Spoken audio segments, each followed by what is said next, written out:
Good evening, everybody. We're still seeing a few people trickle in, but we're going to go ahead and get started. Thanks to everyone for joining us here online. We apologize for the last minute change of venue, but really appreciate your flexibility and willingness to join us virtually. My name is Harrington Shaw. I'm the managing director of the UNC Alumni Free Speech Alliance, and it's my pleasure to welcome you to UNC AFSA's first ever panel discussion. We're very excited to bring you two renowned experts to discuss immigration in America, which has become one of the hottest political topics in the country. By hosting events like this one, we hope to expose members of the Carolina community to a wide variety of ideas across the political spectrum and to demonstrate the power of a free marketplace of ideas in the university setting. By providing examples of civil dialogue and free expression, we hope to empower students and faculty to participate in a robust free speech culture on campus and in the classroom. We'd like to extend a big thank you to Heterodox Heels, which is UNC's faculty chapter of Heterodox Academy, and to the leaders of the Student Free Speech Alliance at UNC for helping us put this event together.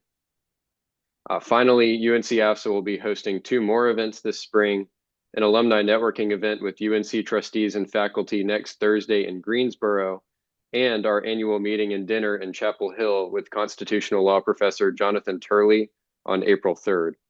Registration's available under the events tab at uncafsa.org. I'll now turn the mic over to Student Free Speech Alliance President and UNC AFSA intern Hunter Closty to introduce our panel. Thanks again. Thank you, Harrington, and thank you all for joining us this evening. I am Hunter Closty, the president of the Student Free Speech Alliance at UNC Chapel Hill, and intern for the UNC Alumni Free Speech Alliance. It's my pleasure to introduce our guests for UNC AFSA's inaugural panel discussion, Experts Debate, Immigration in the Trump Era. Simon Hankinson is a senior research fellow in the Border Security and Immigration Center at the Heritage Foundation. From 1999 to 2022, he was a Foreign Service officer serving in India, Fiji, Ghana, Slovakia, Togo, Washington, D.C., Marseille, and Nairobi. Prior to entering the State Department, Hankinson worked as a lawyer in London and then taught history, English, and drama at a private school in Miami. Hankinson holds a master's degree in modern history from St. Andrews, Scotland, a degree from the College of Law in London, and a master's degree in international security affairs from the National Defense University in Washington, D.C. David G. Bier is the Director of Immigration Studies at the Cato Institute. He is an expert on legal immigration, border security, and interior enforcement. Bier's work has appeared in the New York Times, The Washington Post, USA Today, and many other print and online publications. The U.S. Supreme Court and multiple federal appeals courts have cited his research and writing. Bier has testified before House and Senate committees on several occasions. From 2013 to 2015, Bier drafted immigration legislation as a senior policy advisor for Representative Raul Labrador, then a member and later the chairman of the House Judiciary Committee's Subcommittee on Immigration and Border Security. Our moderator, Mark McNeely, is a professor of the practice at the UNC Keenan-Flagler Business School, serves as the chair of the UNC Provost's AI Committee, and co-chairs the Provost's Academic Freedom and Free Expression Committee. Prior to coming to academia, Mark served as the global marketing executive with both IBM and Lenovo. Mark is the author of a popular strategy book based on Sun Tzu's Art of War titled Sun Tzu and the Art of Business, 6 Strategic Principles for Managers, as well as George Washington and the Art of Business, Leadership Principles of America's First Commander-in-Chief, both from Oxford University Press. Mark has presented his views on generative AI, strategy and marketing to corporations, business people in the U.S., Europe, and Asia, as well as the U.S. Air Force Command and Staff College. He has discussed his ideas on strategy on the BBC, C-SPAN, CNBC's Power Lunch, and other TV and radio programs. He appeared on a History Channel special on Sun Tzu's Art of War and has been an expert blogger for Fast Company. At 6:30, we'll transition to the question and answer session. Please type your questions in the Q&A box below and vote for your favorite questions. At the end of the event, we will share a QR code for students to receive CLE credit. With that, thank you and welcome to our panel. Great. Well, thanks, Harrington and Hunter, for a great introduction, and welcome, David and Simon, and welcome as well to our audience. For our student audience who are seeking CLE credit, I'm going to share a CLE credit QR code at the end of the webinar. So tonight we're on a quest to better understand the benefits and challenges of immigration, what U.S. policy should be on immigration, and understanding how the new Trump administration's immigration policies will affect immigrants and Americans alike. Like many of you on the webinar, I'm a result of immigration, being both a first and second generation American. At the same time, I very much see myself as an American first. Given that, I hope tonight to better understand the economic and cultural pros and cons of immigration. And my goal is to be a fair moderator who asks questions in pursuit of helping us get to a deeper and more informed understanding of this issue. So with that, I'd like to open up with the big picture, and maybe we'll start with David and go to Simon. How did each of you come to your philosophy and system of beliefs, and what started the journey? What brought you to where you are now overall in your beliefs and immigration specifically? So, David. Thanks, Mark. Thanks for having me. Really appreciate everyone still signing on, even despite the weather and change of venue and all of that. What brought me to my beliefs? I think it must have been that I read the Declaration of Independence. And every time I read it, I still walk away astounded by how eloquently and succinctly it encapsulates my views and my beliefs, and both on government and morality. All people have rights to their life and their liberty. Governments are set up to protect those rights. Our rights do not come from our government. So when governments do things other than protect our rights, that is a violation of our rights and a transgression against morality. So my views really start there. At some point, I came across the classical liberal economic tradition, Adam Smith, David Ricardo, F.A. Hayek, and Mises, and learned how that moral tradition of the founding fathers ultimately laid the foundations for economic growth and the prosperity that we have today. And so I think that's the grounding point, the starting point is we want to have a society where government is limited, and it's limited to protecting the rights of individuals within that society. And so that's my starting point. As I apply it to immigration, the government should take a light hand like it should everywhere else. It should let things naturally happen and not intervene in markets and decide, well, there's this many people, or people should be here or shouldn't be here. No, that's not the role for the government. The government exists to protect our rights, to associate, contract, and trade with people born in other countries, of different races, of different religions. It shouldn't matter to the government. Really, the only interest the government has should be in protecting the rights of individuals. And so that's my framework. Okay, great. Thank you. Simon, what about yourself? Well, I mean, I won't give you my entire philosophy of life and existence. I'll try to be a little specific as to immigration. I came here when I was 6. I'd lived in France from when I was 1. So I had to start from scratch and learn what an American was, what this country was all about. Pledge of Allegiance on day 1 in first grade.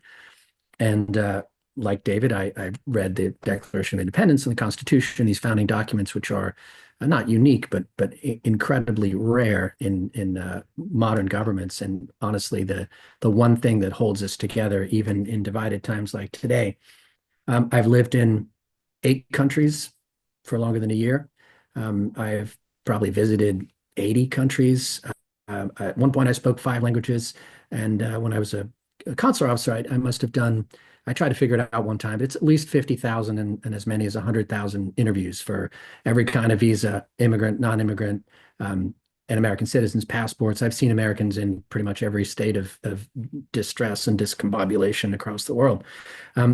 So that's sort of the underlying experience that I have, my lived experience, as the kids like to say. And what it's taught me, I'll just sum it up with 4 lessons, particularly with regard to immigration. One is people lie to the man meaning the authority figure, when there's something that they want. That's human nature. Not everybody does it, but it's something that you can expect in the field of immigration. Um, Nations are more than geography. It is not just a place that you happen to be in. It is culture, its language, its tradition, its history. And great nations are divided from failed nations by these intangible values, these things that you can't quite get your head around, but which make Germany different from Lithuania and Rwanda different from Yemen and so on. I've learned that socialism and globalism are forces for destruction and not for creation. I believe in sovereign nation states working together in harmony, but I don't believe that the larger you make government, the more efficient and the better it gets. Um, and last, I've learned that immigration policy for every country, but particularly for the United States, because that's where we are, has to be in the interests of those people first and not in the interest of the world at large. You have to start with that formulation. What immigration policy is in the interests of the United States of America or Germany or France and will make our country safer, more prosperous, and free, and not what do we owe the rest of the world, for our historical sins or because there are earthquakes or overpopulation or bad governments in other countries. Okay, great. Thank you. Well, those are two very contrasting positions. So it's a great start to the evening. So just as, again, with the big picture, why do we need immigrants? What are the challenges of immigration? Is it a net positive or net negative to the United States, financially or otherwise? So Simon, let's start with you, and then we'll go over to David. I would say need is not really the word. It's a matter of choice. We can go one of, I guess, three different ways. The extreme on the one hand is, say, Japan or Hungary, where they have decided that they have an ethnic majority and they have a culture that they wish to preserve, and they don't want to be a country of mass immigration, legal or illegal. And so they've set up a system that makes it very difficult to get there. And those societies function. You have to make choices. If you're not breeding successfully to replace yourself, which is more the case of Japan than it is with Hungary, then you have to accept that your economy might shrink, which in the case of Japan is not necessarily such a bad thing, considering their population is probably more than their islands can handle.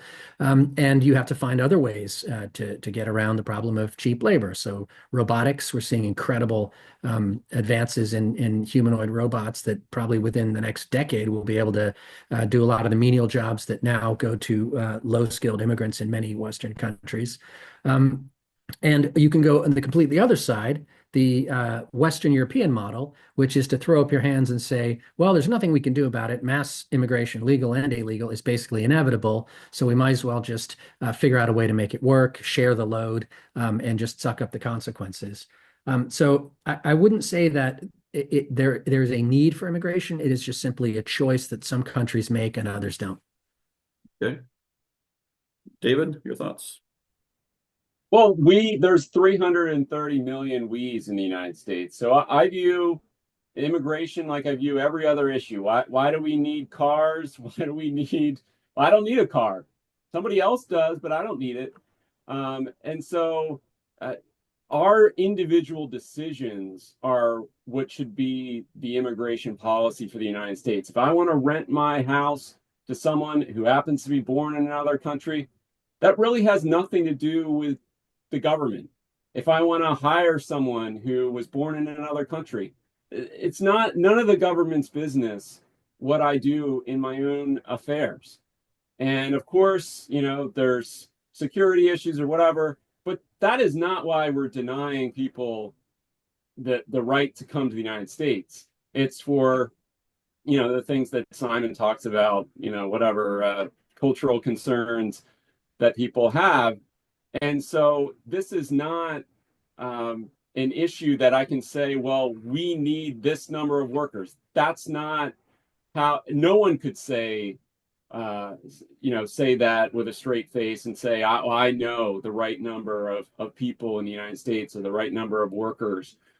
And so the reason why there are benefits from immigration is the same reason why there is benefits from trade, from markets in general. I can't build everything that you see. I didn't make all these books. I didn't write them. I didn't print them. Someone else produced these things for me. And I want more people to be able to produce more things for society, for myself, and for everyone else. And that's what markets enable. And the United States, having one of the freest markets in the world, it allows people to reach their highest productivity that they would not be able to reach if they were stuck under tyranny and socialism abroad. And so that is the benefit from immigration. The benefit from immigration is that people are more productive and they produce things of value for society. Well, so David, let me just do a little follow-up. Are you saying government has no role in protecting the borders or controlling the borders? I'm just trying to understand The where you think the where you government think. has no role in deciding the right number of renters or homeowners or workers. Of course, there's security aspects to immigration, but that's not what's driving immigration policy in the United States. It is not, people who are denied based on security grounds are less than 1% of visa applicants. It's the vast majority of people are being turned away because Congress invented category limits and caps on visas out of thin air and said, this is the right number of people who can come, and only these very narrow categories are even going to be considered for eligibility. And so that's why people are being turned away. It's not for some of these security concerns. So yes, government has a role to protect our rights, and part of that is security and protection against criminals and gangs and terrorists and people who want to destroy our government. Those things are all valid concerns for the government, but that is not what the vast majority of the Department of Homeland Security is doing. That is not even remotely what they are doing. We are spending tens of billions of dollars to differentiate between someone who has extraordinary ability, they'll only have to wait, 3 or 4 years, versus someone who has an exceptional ability. We're going to make them wait 10 years. I mean, these are the kind of decisions that we are spending billions of dollars on. So if just so Baker, so that if I understand you correctly, you would say we would allow, and correct me if I'm wrong, should allow anyone in as long as they're not a security risk. Is that correct? As long as they're coming for peaceful purposes, they should be allowed to immigrate legally. That's the presumption that the government has to overcome. It's the same as any other sphere or activity. The presumption is always in favor of liberty and against the government's coercion and intrusion into freedom and into our lives. Okay. And so Simon, what's your thought on that position?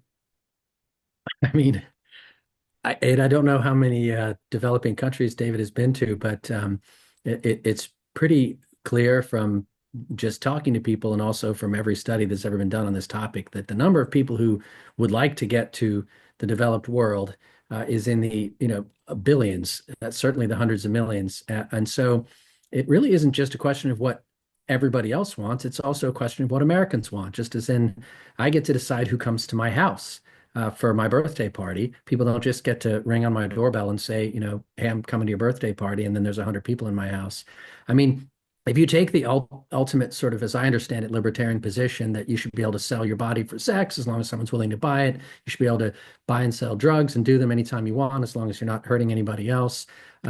Why not go to a factory, say, where there's 100 Americans working, feeding their families, paying their bills and their mortgages, fire them all and replace them with people from, say, Bangladesh or Rwanda who are willing to do those jobs for half the wages. Why not? In a totally free world, they're willing to do the job. You just say, hey, Americans, sorry, adios.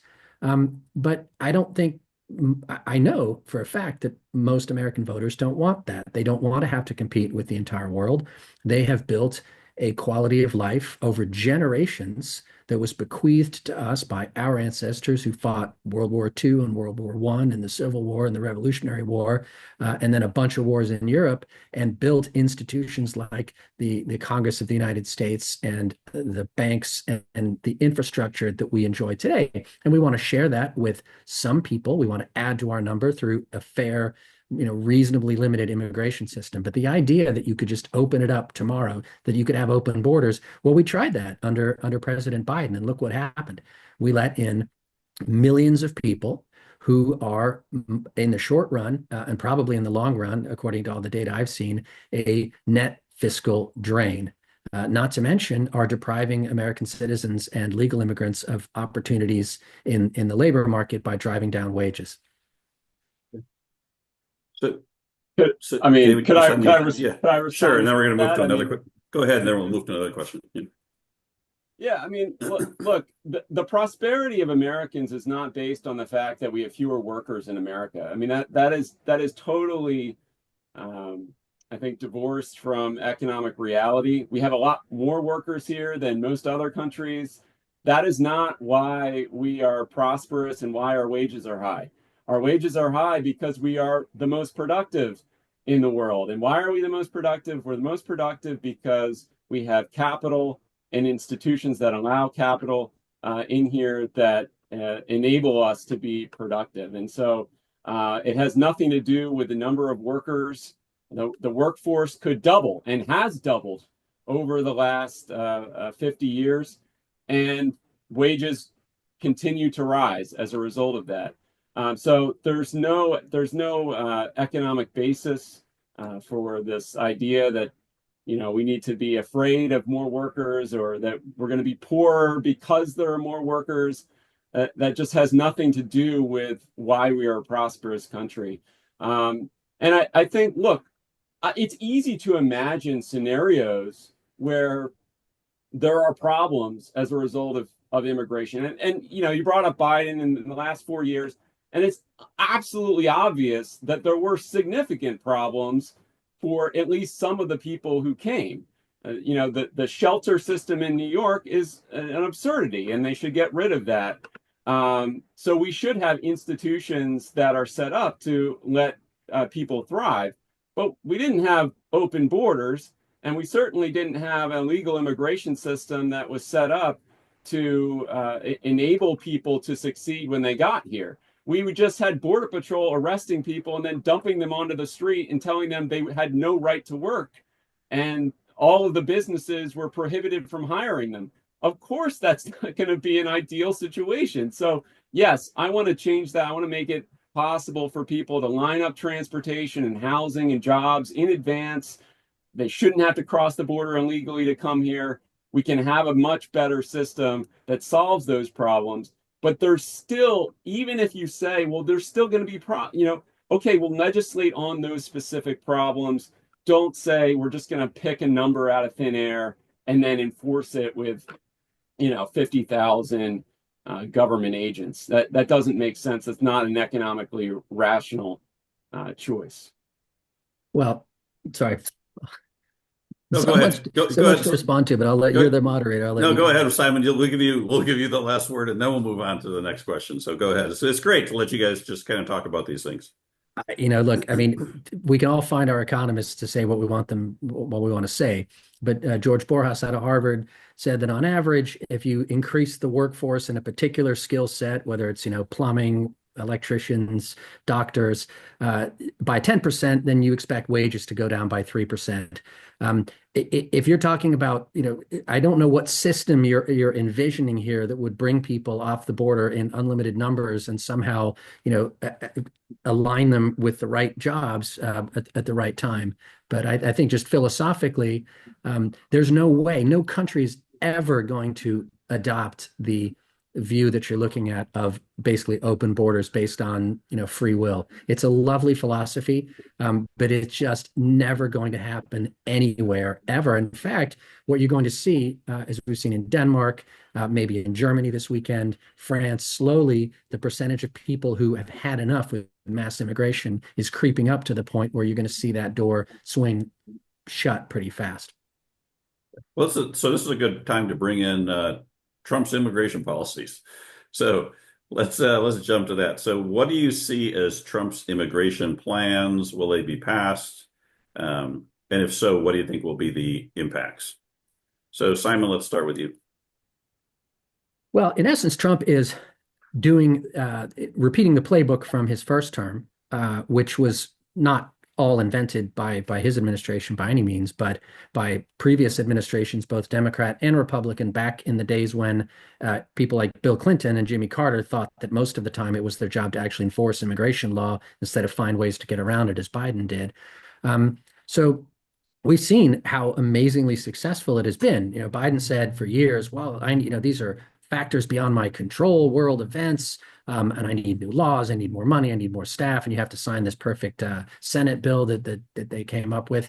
But his worst month was like 370,000 illegal alien encounters at the border in December of 2023. I think they had about 12,000 on one day. Well, what did we have last week? An average of about 1,100, below 1,100 a day. There were 329, I think, on Monday. These figures are right back down at the rock bottom that they were at the end of the last Trump administration, because he's done the same thing. So the Remain in Mexico program, he brought that back. They're going to start building a wall again. They stopped catching and releasing people with the same abandon that they did, as David said. They were just rubber stamping people and saying, here's a ticket. Where do you want to go? Good luck. And then trying to send money to places like New York to put them up in shelters, as we saw last week when that number got out and surprised a lot of people. He's revoked the incredibly abusive, I would say, parole programs for 30,000 people from Cuba, Haiti, Venezuela, and Nicaragua, and then the 1,400 a month from anywhere else in the world. He has gone back to these asylum cooperative agreements, not just the Remain in Mexico program, but agreements with other countries further down the line in Latin America, that if you've crossed through them on your way from wherever, Venezuela, Haiti, and you've crossed into a country that could theoretically, you could apply for asylum in, you should apply for asylum in those countries. So there's a whole raft. I mean, I have a list here that we don't have time to go through of executive orders that he came up with just in the first day, and they've been coming out ever since. And I would sincerely hope that some of that, particularly ending parole, ending catch and release, and Remain in Mexico, would be legislated so that they can't be undone by the next next Democrat president in a few years' time. Quickie follow-up for you, Simon. Do you think the wall will actually be built, whatever the wall is, this time, or not? I certainly think they will resume construction on the wall. Yeah, I've been down there and I've seen it in various areas. I mean, it sometimes it looks, it's taller than in other places. It's never, people always say, well, I could get a 30-foot ladder to get over a 20-foot wall. That's not the point. The walls are not 100% effective. They simply make it harder to just walk across. And there are places, when I was in Yuma, Arizona, there's a place where the wall was supposed to have a gate in it for vehicles, and they stopped construction before the gate was finished. So this is a giant hole that people were just happily walking over, surrendering to Border Patrol. So I would think that yes, they will finish large chunks of the wall in the places where it's physically possible, and then they'll also turn back on the sensors and the lights and the surveillance system that was helping Border Patrol figure out where people were slipping through in the cracks, to make it harder. It's never going to be 100% effective, but it could be better than the 0% effective it's been, because it wasn't finished. Yeah, I think that's one thing people miss about obstacles, is that it's not just the obstacle itself, it's the observation and control of the obstacle that is also a big part of it. So David, what are your thoughts on Trump's immigration plans in terms of what will happen with them and their impacts? I can imagine you're not a fan. No, definitely not. I mean, they're a affront to Americans' rights. I mean, you look at the birthright citizenship thing. I mean, he's trying to deport American-born children. I mean, he's totally, it's an attack on our rights. It's an attack on the Constitution. He's violating the immigration laws every single day, ignoring them, saying it's one of his first executive orders says, I can just say that I'm not going to follow asylum law and immigration law, and because I'm the president. No, you're not a dictator. you should follow the law that Congress passed. And really what that is telling Congress is, even if you write a law that tried to constrain what I can do, I'm not going to follow it. So I think it's a lawless effort that will make us poorer and less free, that will harm Americans and American rights. But, you know, I made four predictions or I guess you could put them at two predictions when when he came into office. The first was that he would cut legal entries more than he cuts illegal entries. That's what he did in his first term in office. He cut legal immigration and legal entries far more than he cut illegal entries. He's already accomplished that. You know, yes, illegal immigration is down, but legal entries are way down compared to what they were on January 20th. And I also predicted that he would create more illegal immigrants in the United States. I'm glad that I'm not going to get heckled for saying illegal immigrants. My colleague gets heckled for that sometimes. He's going to create more illegal immigrants by canceling people's lawful status in the United States. Then he's going to deport. So he's going to end up with more illegal immigrants in this country at the end of 4 years. And it's a pretty easy, you know, math on that. I mean, he's going to eliminate parole and temporary protected status for about 3 or 4 million people in the United States who have a lawful status. He's going to get rid of those statuses and make them illegal immigrants. He just announced today that he's going to do it on behalf of 500,000 Haitians who are all going to lose their status in one day in August. So, you know, I think there are, you know, huge economic implications to it. But I think from a practical standpoint, it's not in the interest of the United States to eliminate legal channels, to really create more problems for the population who's already here. We should be looking for policies that eliminate problems. We saw so many complaints about immigrants in shelters, immigrants can't support themselves, and now he's taking away their right to work and ultimately creating more economic problems from it. So yeah, I think his economic and social consequences of this are problematic, to say the least. Okay. And so just a quick side comment to the audience. We've got a few questions in the Q&A, so feel free to add more questions and upvote the ones you would like to hear first. Specifically on Trump's, back to the panelists, specifically on Trump's deportation plan, can he carry it out? And if so, how big will it be? What will be the impacts? And specifically, may it impact students, since we're a university, who are here on visas or who are concerned about coming to the United States? Well, as to whether he can do it or not, he's doing it. I mean, can you deport everybody at once? No. I mean, it's just like saying, can you solve crime all at once? No, but you can either try or not try. So we've seen this in all of these cities where, you know, with a 15% turnout, a little bit of money from Open Society and other donors was able to elect people like Larry Krasner and you know, Chesa Boudin in San Francisco and Alvin Bragg, who don't like to prosecute crime. You know, you have to decide to do something, and it can't matter whether or not you can achieve that goal. Sometimes you just have to take the first step. Students have nothing to worry about. If you're here on a student visa, I mean, unless you commit a crime or you flunk out of school because you're partying too much, you have nothing to worry about. Student visa holders are you know, perfectly legitimate. If they get out there on the campus and they burn American flags and start praising Hamas and say they want to, you know, kill Jews, well, then they should be deported because that's against the law. They'd be ineligible for a visa. So, you know, like any other category of visa, there are rules that you have to adhere to.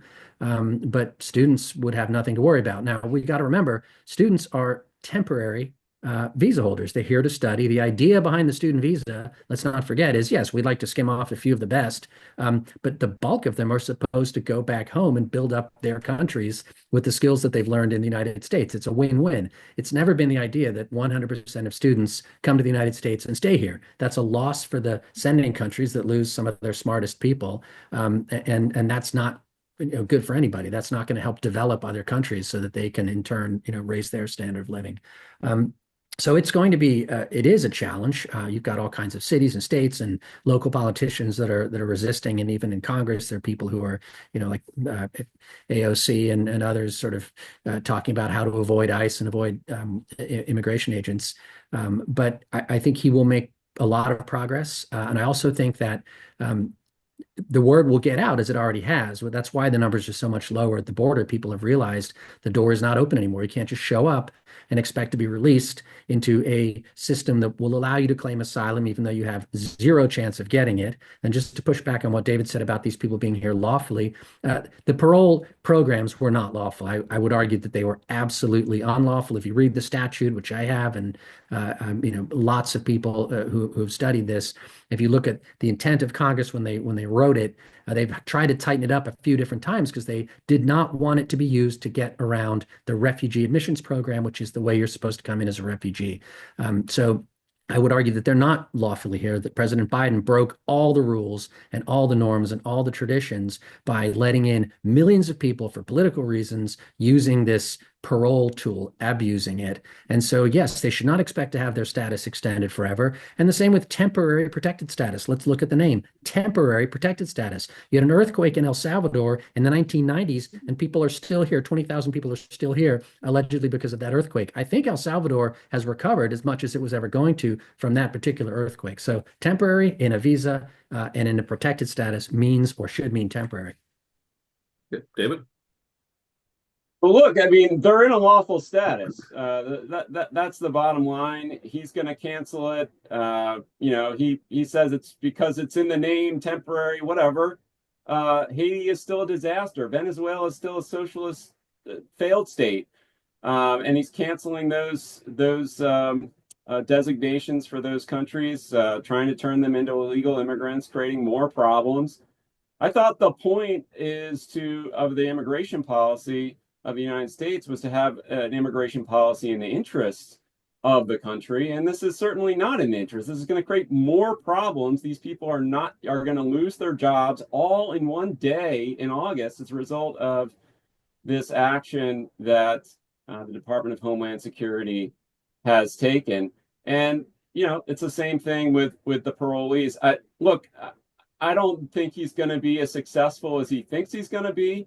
We're hearing complaints about AOC reciting the Fourth Amendment to people. Yeah, we still have the Fourth Amendment. You can't just go into people's homes in America and start grabbing them up without court orders. Demonstrating that there's probable cause to go into that particular place and seize that particular person.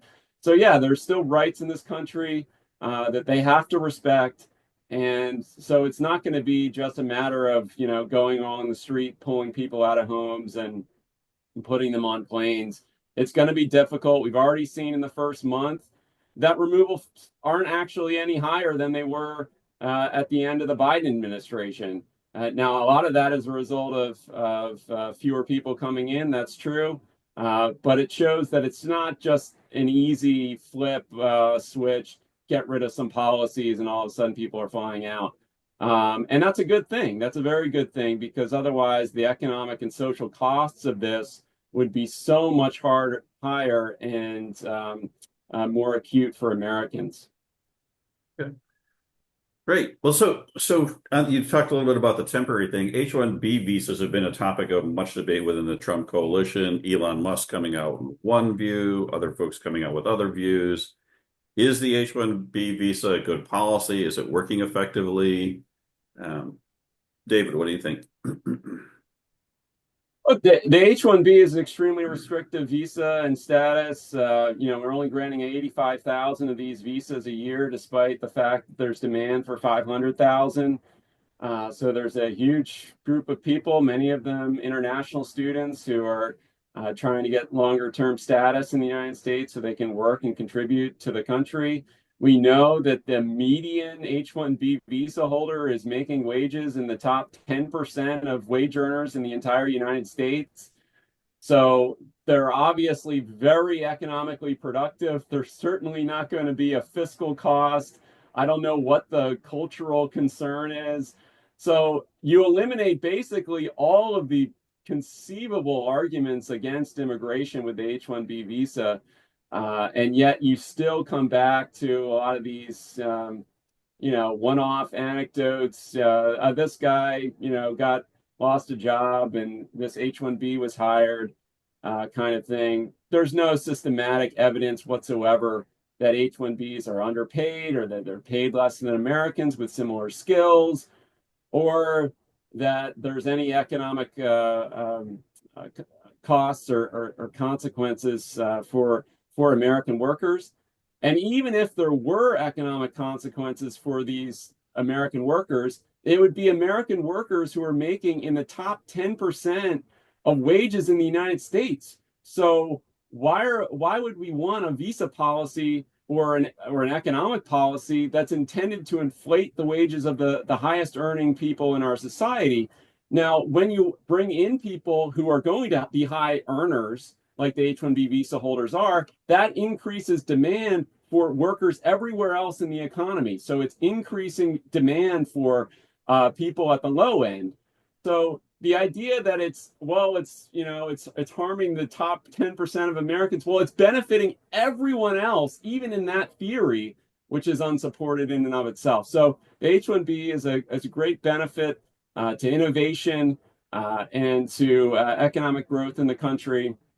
And it really, lays bare how all the concerns that are typically raised about immigration, really are just distractions, and the opposition is just to immigration, whether it's legal or illegal or skilled or, whatever it is. It's just immigrants are the problem. Okay. Simon?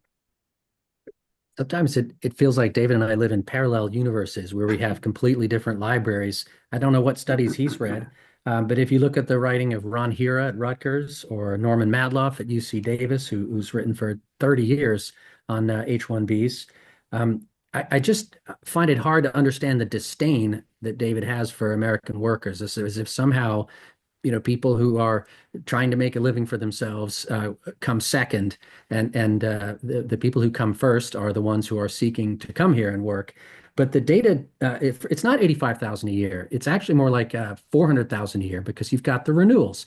Because of a bunch of fudges that Congress has come up with to not send people home after the temporary work visa that they're on. That's what an H-1B is.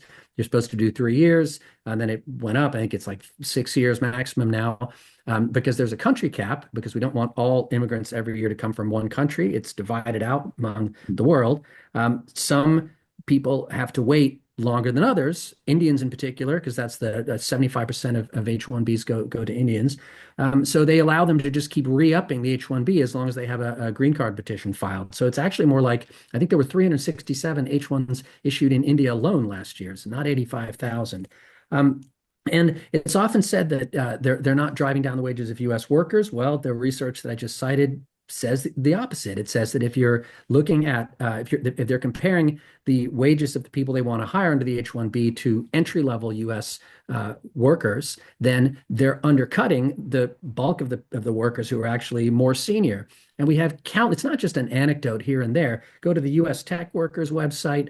The internet now, the Twitter or X is just rife with people with very good data showing how H-1Bs have replaced, entire workforces at big companies that you've heard of. The Disneyland and the California Edison cases are the ones that spring to mind. But we're not talking about jump change. We're talking about, you can see companies like Google, Amazon will be letting go thousands of workers at the same time as they are petitioning for H-1Bs, presumably having claimed that they can't find workers. Finally, there's all kinds of fraud in the program that I could go into, but just to look at one, they'll say, well, Americans don't want to do these jobs. Americans don't want to do PhDs, and we need PhDs. Well, the fact is, If you're an American citizen and you weigh up the cost of a BA, an MA, and a PhD in computer science, and then you divide that by the amount of money you're going to get paid for the first 10 years, it's not enough. It doesn't make sense. So Americans have been turned off going into that field because the wages haven't risen naturally as the market would have allowed them to do without this stream of cheap labor coming in at the bottom. So at least the research that I've read is pretty persuasive to me that while the H-1B it was at heart 30 years ago a good idea to bring in a limited number of highly skilled workers in fields where they could not find Americans. It's morphed over the years into a program to allow companies to replace American workers for less money, to set up body shops where they're able to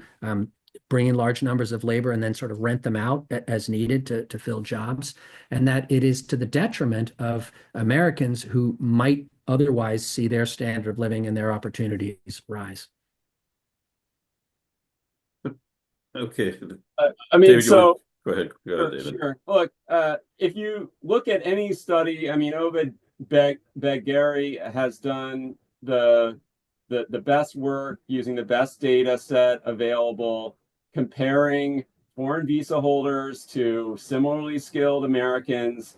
They get paid about the same, foreign visa holders maybe slightly more. It is not the case that they're getting paid less than comparably skilled workers. And now you say, well, they're entry-level workers. Well, yes, they're starting their careers. So yeah, they're going to be paid what the entry-level wage is. Is that harming more experienced workers? No, it's not. There are comparative advantages even within an industry.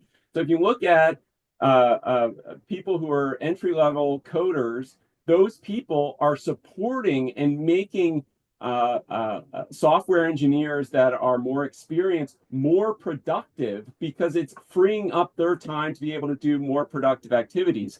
So it's not the case that, again, more workers means more unemployment and lower wages. We don't see that. If you look at the unemployment rate in computer and math fields, it is always extremely low. You have to squint to see it. I mean, you're talking 2% unemployment over the last 5 years. So the idea that you just have more and more and then you create all this unemployment, it just hasn't been true. And, there's no reason to expect it to ever be true.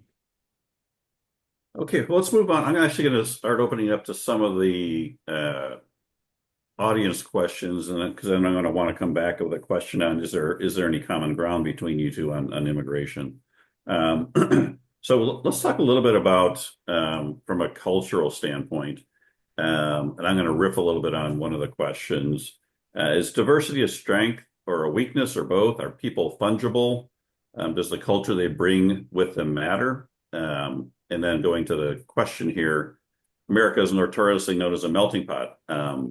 So anyway, how does culture influence, or should it not influence immigration? Like which countries, which cultures should America seek immigrants from?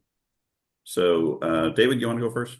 I guess go ahead. Sure. Yeah. I mean, culture absolutely matters, but immigrants are not a threat to American culture. We've had 120 million immigrants come to the United States since the founding. They have, in part, been the reason why our institutions have been preserved. They come here and defended them. They and their descendants have swamped the original settlers of the United States, and yet our institutions hold. And anyone who's talked to someone who's come from a communist country or socialist country knows that those immigrants have a great deal of reverence for our institutions and for our society and want to protect it and preserve it as much as any American. And in fact, if you look at the polling from the General Social Survey on basically every question where they ask, is America the greatest country in the world? Immigrants are more likely to say yes. How much faith and trust do you have in the Supreme Court and these other institutions in the United States?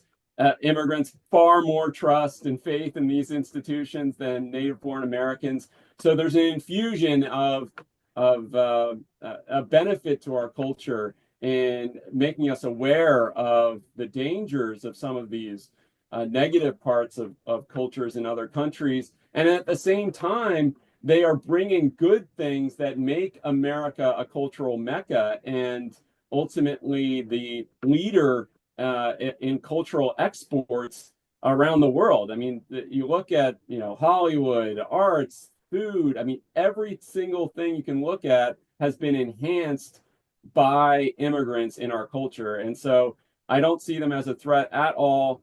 They have been a benefit. They're part of the reason we're defending these, our democracy and our culture in the United States.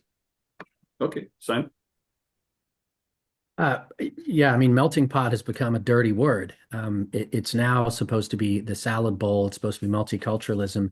I challenge anybody to think of a single country that is multicultural, that is successful. You can't use Switzerland because it's not really multicultural. They just speak four different languages. You won't find one. What you'll find is that countries, great countries over time are able to assimilate people of various types and forge out of them strength. I think Pete Hegseth said this the other day. He said, diversity is not our strength. That's a great slogan, but it's garbage. Unity is our strength. E pluribus unum is what you see on our coins. It's not diversity is our strength. You could replace, Charles with Carlos, and maybe he can make the same number of cars. You could replace Walter with Waleed, and he makes the same number of widgets. But people are not labor units. I think that's where the far left and libertarians agree. They don't really care where you come from. If they could replace, 100,000 American workers with 100,000 from somewhere else that did it for cheaper, no problem. But I think there's more to being an American, just as there's more to being a German or a Japanese or a Rwandan than merely your physical presence and your ability to do a certain amount of labor in a certain amount of time. Whether you know your country's traditions, your country's history, do your children fight in its wars? Are your sons and daughters signing up to go and volunteer to be policemen and firemen and so on? These things matter. I don't believe that it's impossible for anybody from any place not to make a good American. But I do think that they have to accept the values and the principles of the country that they're coming to rather than bring what they have with them and try to preserve it forever.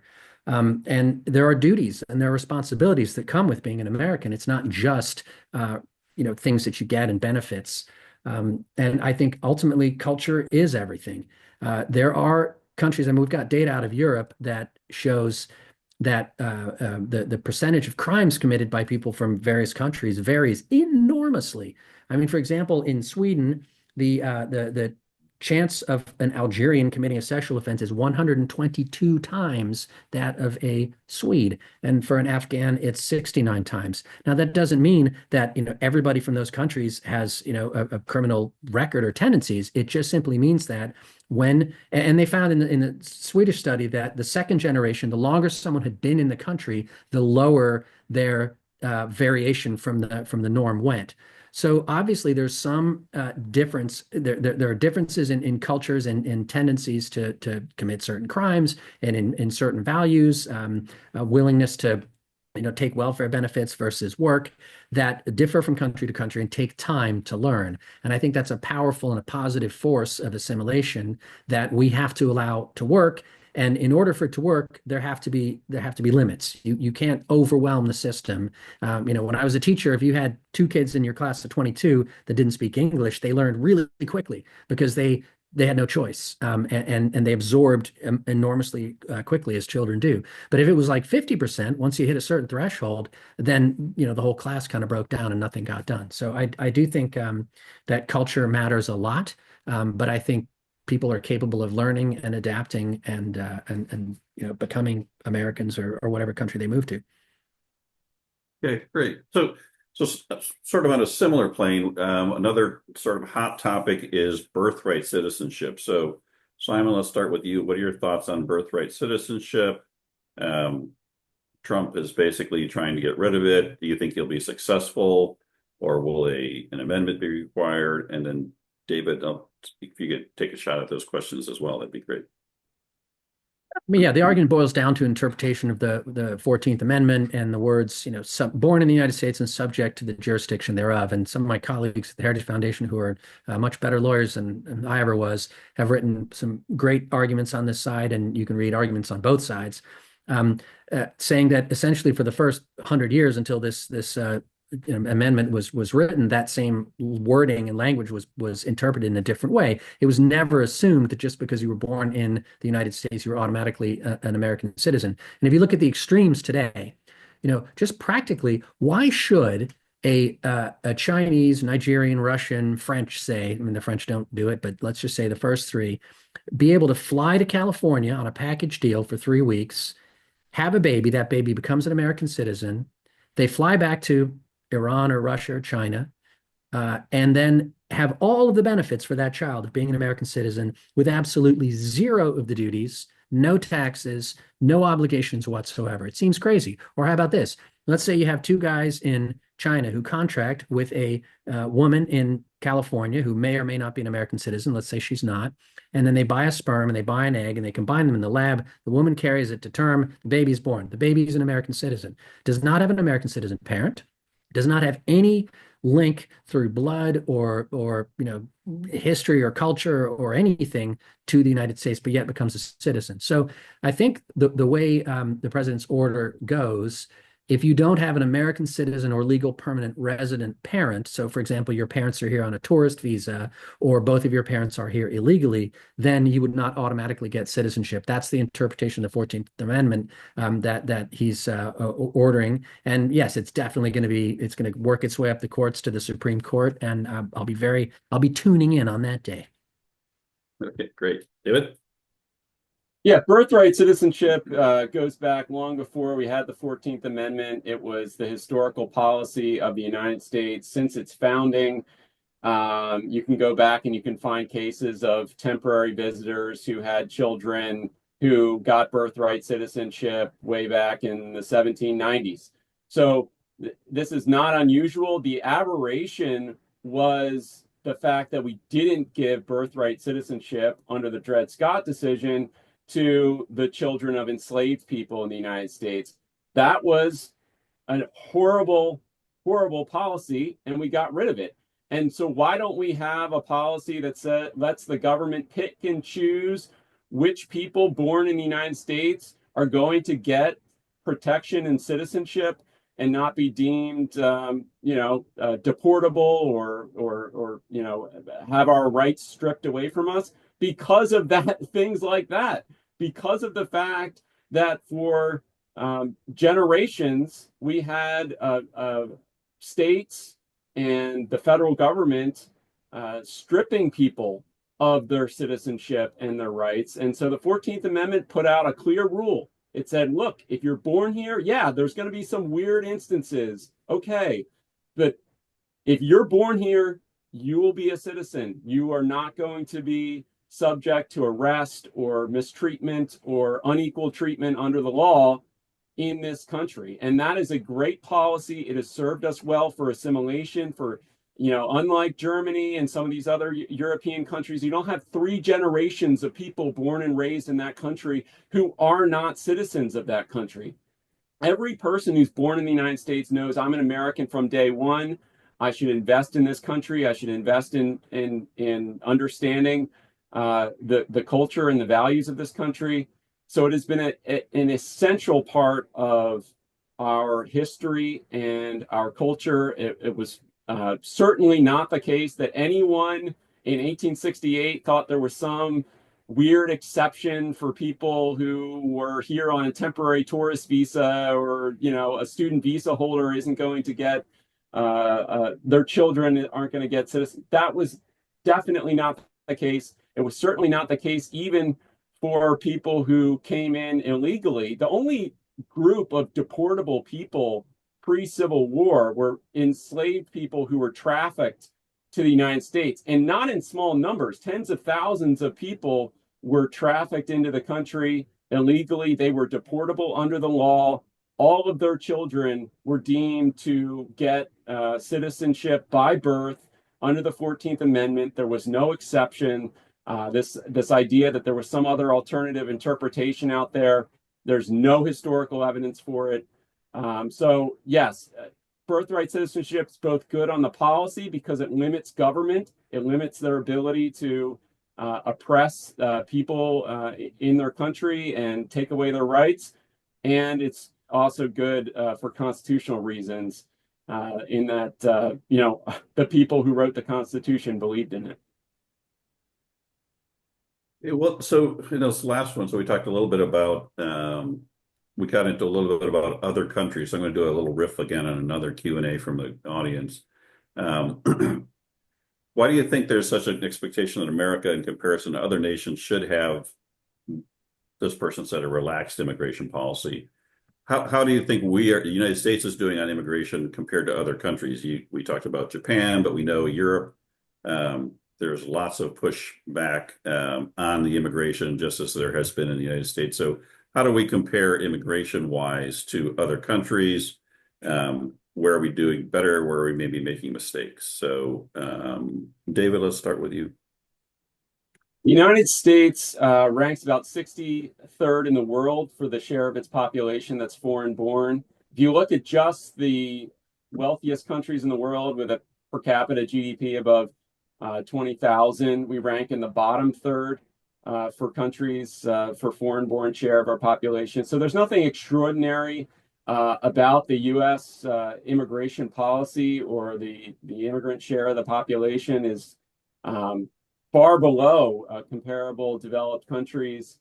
If you look at Canada, in order for us to catch up to where Canada's at, you need 35 million more people to show up tomorrow. Australia, 70 million people to catch up to where they're at. So yeah, the idea that there's something unusual going on with the United States, we're unusually low. If anything, if you compare us with our own history, if you look at the legal immigration rate across time, in the early in the late 19th century, early 20th century, we routinely allowed a legal immigration rate as a percentage of our population over 1%. So that would be like 3.3 million people showing up and receiving permanent residence status in the United States. Today, it's about 1 million. So a very substantial decline from our historical place in the world. So yeah, whether you compare with our own history or with other countries, the U.S. immigration system is more restricted. Simon? Well, it's just the question that we ask about diversity, or that I ask, is what is your goal here? What's peak diversity? Is it 100%? Not whatever it is now. We have currently 15% or more. It's more than 15% of the population in the United States is foreign-born. It's the highest it's ever been since 1890. And at times when it's been lower, for example, from say 1930 to 1975, we've seen wages go up, particularly working class wages. We've seen economic prosperity. We've seen increased social cohesion. It's been a time where we've sort of knitted ourselves together. And then the times where we have the mass bulge of immigration are the times when we kind of split back apart. So we've gone through a phase of letting in, believe it or not, more people. About the same number of people came in illegally, I would argue. David would say, parole is legal under Joe Biden, as came in Ellis Island in the entire time it was open. About 12 million people, I think, how many came through Ellis Island. So you got to compare things in proportion here. I think if it was left up to the far left and the far right, and we did have open borders, how many people would we have? Would we have 500 million? Would that be better than we have now? Would it be better to have 1 billion? How about 1.5 billion? How about 2? Is there some upper limit? Is there some point? I've been to India. You don't very often see, or in fact ever in America, people getting crushed to death at festivals or getting crushed to death at train stations, because our population density isn't quite that bad. There are downsides to having 1.4 billion people as they do in India and China. So I would say you got to take into consideration your sort of long-term picture. What's the future that you envision for yourselves? And that's what European countries are doing. Hungary has decided they want to limit immigration. I think honestly, Germany, Denmark, Sweden. Denmark had very liberal immigration policies, particularly with asylum, let a lot of people in, and realized the cost, both financial. They published the statistics that show that it's a net fiscal drain, and also in terms of criminality and the healthcare system, housing, and so on. And so they decided to go to a net zero asylum and refugee policy. Last year, I think they approved a total of about 800. It's only 5 million people in the country, but still, that's a pretty small number.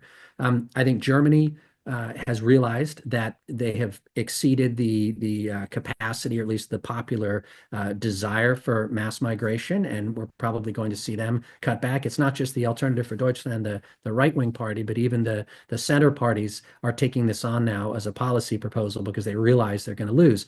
Britain, I think, has kind of lost the plot. They elected a government with only a 30% vote share that has absolutely no intention of cutting down on legal immigration. And it's caused this brand new party, the Reform Party, to now outpoll the conservatives basically on this one issue. So it really is, I would say, the defining political issue of our time in developed countries. In developing countries, it's really just a sort of escape valve for the people who run the country to allow young unemployable people to leave and also send back remittances. There are a lot of countries that are dependent on the billions of dollars that they get in remittances from workers in Europe and the United States and Canada and so on. Great. Okay, so I'm going to go to another Q&A from the audience. The libertarian view, I'm not going to do the whole thing. The libertarian view of unlimited immigration seems to be designed for a laissez-faire economy. However, Milton Friedman noted that it won't work for societies like ours with a vast welfare state. So what is the impact? Is it a net negative? Is it a drain of low-skilled immigrants on us fiscally, or long-term positive? So Simon, you want to go first, and then we'll go to David? It's going to depend on which economist you ask. I've read a few studies recently on this topic, and they seem to agree that high-skilled immigrants add, they're net fiscal positive, unskilled immigrants net fiscal negative. So if you don't have a college education or you're over 55, you're going to be a drain on the public purse over your lifetime of, say, $500,000. If you have a PhD and you're 30 and you speak English, or even if you don't, because you probably learn it, then you're going to contribute about $1 million in the opposite direction positively. And I've been down to the border 5 times now, and I can tell you there aren't a lot of PhDs coming through. They do tend to be lower skilled immigrants coming in. The average illegal immigrant has about a half, as many of them have a college degree or the same level of education as we find among the native population in the United States. So I think at the current rate and the current people who are coming in, we're talking about a net fiscal drain on society to the tune of about $150 billion a year is one estimate. But again, you'll find estimates all over the place. Okay, David? Well, the Congressional Budget Office estimated that it would reduce the deficit, all the parolees and people who came in under the 4 years of Biden would reduce the deficit at the federal level by about $1 trillion. And so that's over 10 years. So that's a pretty decent a chunk of change. Look, I do think, you think about the big picture and you think about Milton Friedman's quote. His quote was, prior to 1914, immigration was a good thing for the country because we didn't have a welfare state. And then after it, at some point after that, it became a negative thing. And he didn't really, he didn't do like an empirical analysis, but his sort of response was, and that's why we should allow illegal immigration. And he was more open borders than even I am. I don't want illegal immigration. I want people to come legally. But his answer was just, we should just ignore illegal immigration because then they come and they don't get any benefits, but we still get the economic benefits of them coming. But I did want to point something out about what he said about pre-1914 versus today. Yes, we have a much bigger welfare state than we did in 1914, but we also pay way more in taxes than we do. And in fact, the increase in taxes has actually exceeded the increase in the welfare state size. Most of the deficit, if you look at it, comes from spending that doesn't increase with the population. So net interest on past debt and defense spending. So the average additional person, whether they're American or immigrant, is on average contributing more in taxes than they're receiving in benefits. And the fiscal calculation for that average person is actually better today than it was in 1914. So yes, I don't think it's a good thing that we've expanded the welfare state and expanded taxation and done these things, but it's not the case that on average an additional person is much worse for the economy than they were in 1914, the early 20th century. So I think there's a misconception about that issue. The other misconception about the fiscal costs is that, look, people could be a net zero on fiscal costs, or even they could be a net negative on some measure of fiscal costs, but they create a consumer surplus through the work that they create and the goods and services that they provide to the economy. And so it's, the idea that your value to the society comes from your net balance of payments to the government is not correct. I mean, you could be a net zero and never interact with the government, never use any services whatsoever, and be a great benefit to the country by producing goods and services that people value. And so I think people kind of conflate these two things, the economic value of someone versus their fiscal balance. And the other thing to note is that you can actually be fiscally negative and have a positive fiscal effect on the country. How is this possible? Because if you're less fiscally negative than the US born population, you actually reduce the debt to GDP ratio of the country. And so you could, if you replaced everyone in the United States or doubled the population, let's say, and everyone was fiscally negative, but they were half as fiscally negative as the existing population, you've done a service for the country. Doesn't solve the problem by any means, but you've made the debt to GDP ratio, which is the most important measure of fiscal health, better. Now, ultimately, you need to balance the budget and fix the economic situation in general. But I think there's some misconceptions about how the fiscal effects matter. Great, thank you. Let's talk a little bit about sanctuary cities and the Trump administration pressuring local and state governments to carry out federal immigration policy. So I'd be interested in getting your thoughts on that, starting with David and then Simon. Yeah, so I think people should work with ICE when it's a public safety threat. And so I think there's this, initially, what it meant to be a sanctuary city was, if I'm just, a member of the government in the local area and I happen to run into you and you're here illegally, I'm not going to report you to the government, to the federal government and try to get you deported. Or if you're a witness of a crime or a victim of crime, yeah, I'm not going to report you. New York City has kind of taken this idea, and San Francisco and some other areas have taken this idea and they said, well, we're not going to ever report anyone, regardless of what crime they commit, to the federal government. I think that's an overreach. But at the same time, we live in a federalist country, so that's their right to do that. The federal government does not control the state and local governments. That's part of our federalist system. And so we need to convince these areas that are not cooperating with serious offenders to cooperate. That's what the Obama administration tried to do. That's what the Biden administration tried to do by saying, look, you can trust us. We only want the people who are serious offenders. Now, it didn't really work, but it worked a little bit in some areas. So over in Maryland, which is right across the river from me, that jurisdiction, Montgomery County, started to work with the Biden administration on violent offenders and deporting those people because of the Biden administration's outreach and assurance that we're not trying to deport people who are just living their lives and going about their day. And so I think that's that should be the goal for the federal government, is to say, look, if we want cooperation, we want to deport the bad people who are causing crimes, we need to do it by establishing trust.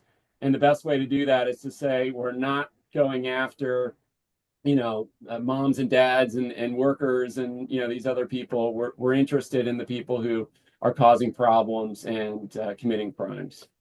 Okay, Simon. We know moms and dads and workers commit crimes. I mean, they're not completely separate groups of people here. Look, I think this is just a black and white thing for me. You either have the rule of law or you don't, right? If you have a speed limit and someone exceeds the speed limit, I mean, do you stop everybody going 56 miles an hour? I suppose, there's a little discretion there because you've got limited resources. But if you arrested people going 90 miles an hour down the highway, and then you booked them and a judge sentenced them to jail time, and then you said, okay, that you can go now. We're just going to drop it. There would be no credibility to the system. So if Congress is going to pass laws, then the federal government needs to enforce those laws, or Congress needs to change them. And local states and governments don't have the moral authority to be able to say, no, we're just going to nullify that law because we don't like it, because it's unfair, because I really like this guy. He's my friend. Just like the governor of New Jersey, who said on some show, I think he walked it back later, he said, we've got a friend who, he didn't say is an illegal immigrant, but I think he said, her immigration status is not quite where she wants it to be, which means whatever it means. And so he put him up in his garage. Well, I don't get to say that for me, drunk driving is not a crime, because where I come from, everybody drives drunk. So, I'm not going to prosecute drunk driving, even though that's city state law. If I'm a cop, I have to enforce the law the way it's written. And I can't shelter, thieves and murderers in my house just because I don't think, I think thievery is reparations, for example, and that they're allowed to, loot a CVS because something bad happened to their ancestors and so on. We don't get to each decide how the law works. It happens at the congressional level or the state and local level, depending on what the law is. And, there are lots of laws that we don't like. I mean, Dave and I actually happen to agree about the one thing we agree on, is that you can't have open borders in a welfare state. But we have the system that we have, and I think sanctuary cities, at the very least, should pay the price of their choices. They should not expect to get any federal funding for any of their priorities if they're not going to help the federal government with its obligations. And maybe we'll see. I don't know if you remember the movie from the 80s, Escape from New York, where they turned Manhattan basically into an open air jail because they had too many people to put in prison. Maybe the people who are here illegally, who have criminal records, who are likely to be recidivists, will choose to live in places where they know they're not going to be hassled or prosecuted. And so some parts of this country are going to get much, much nastier, and the parts where they're cooperating are going to be able to rid themselves of the people who shouldn't be there in the first place. Okay. Well, so let's talk a little bit more about the immigrants and maybe thinking about them as individuals or humans. This is a question from the audience. We've seen political leaders and media narratives, increasingly other immigrants, focusing on an us versus them mentality and framing immigrants as a threat. How do you see this view in othering? So Simon and then David. We live in an era of euphemism. I mean, I am old enough to remember, when we've gone through 5 different adjectives to describe one subset of the population in the United States.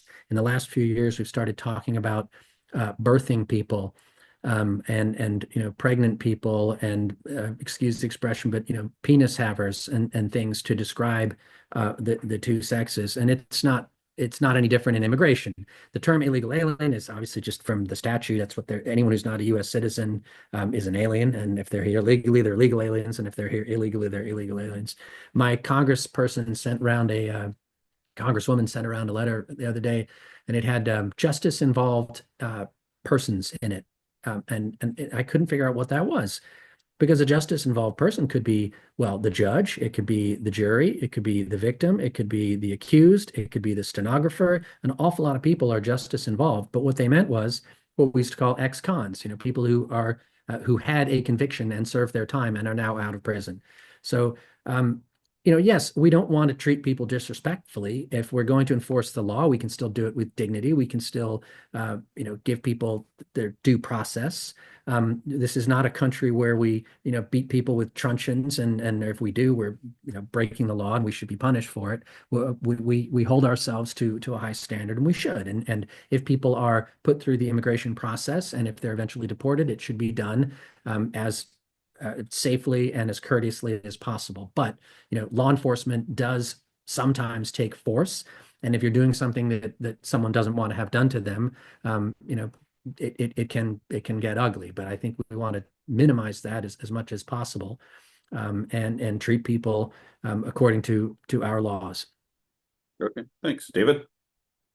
Look, I think what happens in the immigration space is that all of a sudden, when we get to immigration, we apply all these different standards to the immigrant population that we would never apply to our own population, or logic that we would never use in any other context outside of immigration. And so I hear it all the time. If there's even one crime committed by an immigrant, then that proves that we shouldn't have allowed any of them in. No, it really doesn't. We shouldn't apply a standard that would mean, well, we just shouldn't have a society. I mean, any society is going to have crimes committed in it.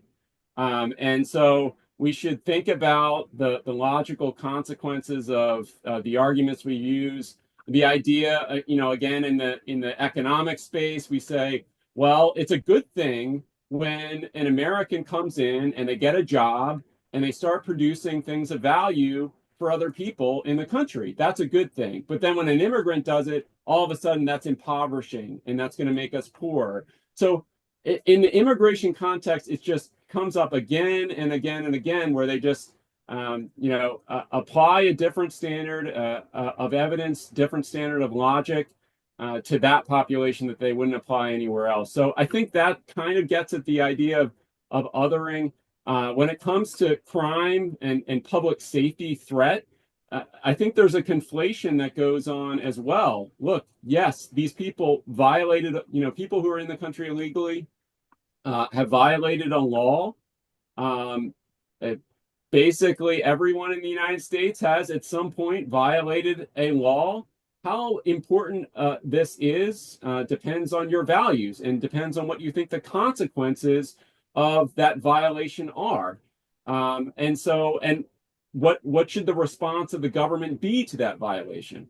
Look, if there were millions and millions of people driving illegally on the street, and there was an investigation, and you're like, why is this happening? And you found out that actually we passed a law that said we can't issue any more licenses to drive, so that's why there's all these people driving illegally. You'd say, well, you change that law. You don't go out and say, we're going to prosecute every single person who's driving illegally until this problem goes away, and then we change the law. No, you start with having a good law that encourages compliance, encourages people to follow the law. So I think, that's an example of how we apply a different standard. As soon as we get out of immigration, all of a sudden we can talk about incentives and making sure that the law matches reality.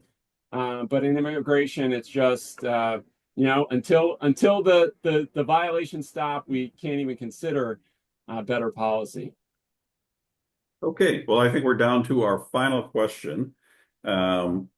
In a nutshell, what would be your ideal immigration policy, and where do you think there's common ground between you two on immigration? And I'm going to start with Simon, because I think I know a little bit of we've talked a little bit about what David's, I think, ideal policy would be, but let's start with Simon, then we'll go to David, and then we'll just get any final thoughts you have on the subject. So Simon, go ahead. What would be your ideal immigration policy?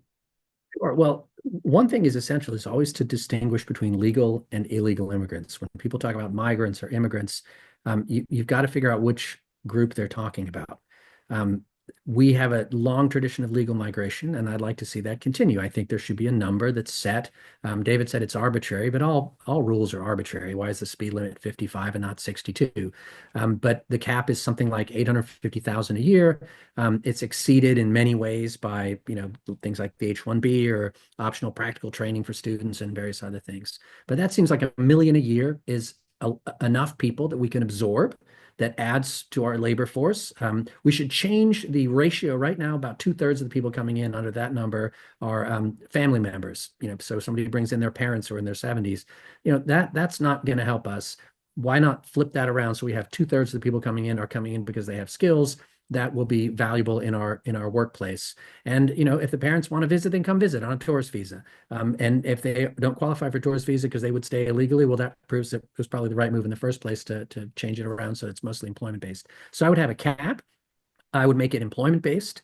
And then having, as I said, processed an awful lot of visas myself, and I've seen the back end of this, I would Dogify the system to make it much, much more efficient. I would do mandatory DNA testing for everybody coming in for longer than a year, so all immigrant and all long-term non-immigrants, so that you get rid of the entire question that takes up so much of our time overseas in consulates of figuring out whether people are related to each other. And I would use automation, artificial intelligence, facial recognition, and so on to make the processing incredibly quick instead of painfully slow as it is now. Even if the answer is no, and I knew this from my practice time, people want an answer quickly. They'd rather have a quick no than wait 9.5 months to get a maybe or even sometimes a yes because they want to move on with their lives. Okay, great. David. Look, the purpose of the Immigration and Nationality Act is not to create a way for people to come legally to the United States. The purpose of the Immigration and Nationality Act is to exclude almost everyone who wants to immigrate to this country. You look at the share of people who are trying to go through the process and immigrate legally, we only issue about 3% of those people a green card each year.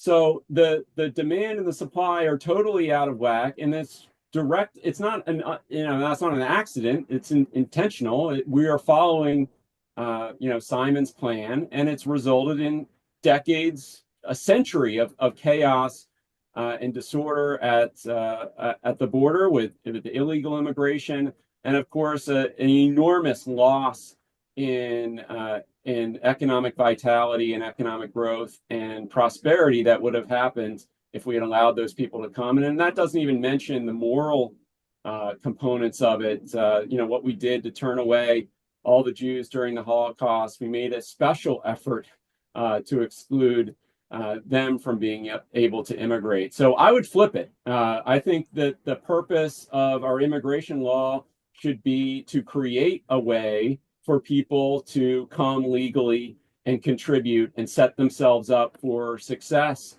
in this country. And so, yes, I would exclude people who are threats to national security or public safety, or who have otherwise shown themselves to cause problems in their home country or in the United States. But other than that, the presumption should be on the government to demonstrate there's some good reason to think this person should be excluded from the country. Otherwise, they're going to be excluded for no good reason. And I think part of that is setting up institutions in the United States that set people up for success. And I think part of that is the welfare reform. I wouldn't want to see non-citizens on welfare. I want to see them excluded. We should build a wall around the welfare state rather than building a wall around the country. It doesn't make any economic sense to spend basically what's being discussed right now is $300 billion to deport all of these people to save, New York City $5 billion in shelter payments. That doesn't make sense. New York City could just stop spending the money on the shelters. Congress could stop appropriating money for non-citizen welfare use, and we would still get the economic benefit without any of the cost. And so I think there are ways to make immigration even more economically valuable to the country, and those should be explored as part of any immigration reform proposal. Okay, Great. Well, we are about at time. So I just want to thank you both, David and Simon. This has been great. I think you've offered us two very contrasting views on immigration, and folks can decide, what they think as a result of that. So I appreciate that. Before I drop us off, for the students, what I do want to do is share the CLE credit for them. So let me share that. And if everyone could see that, David, can you see that? And Simon, the CLE credit? Is it too late for me to get credit? It's too late for you, yeah. So, okay. So again, thanks so much. We appreciate it. And students, hopefully go get your CLE credit pretty soon. And we will end the seminar. I'm going to just turn it back over to Harrington to finish that out. So thanks again. Thank you. Yep, and a big thank you to Mark McNeely for being a great moderator for us tonight. Thanks, everyone. Thank you.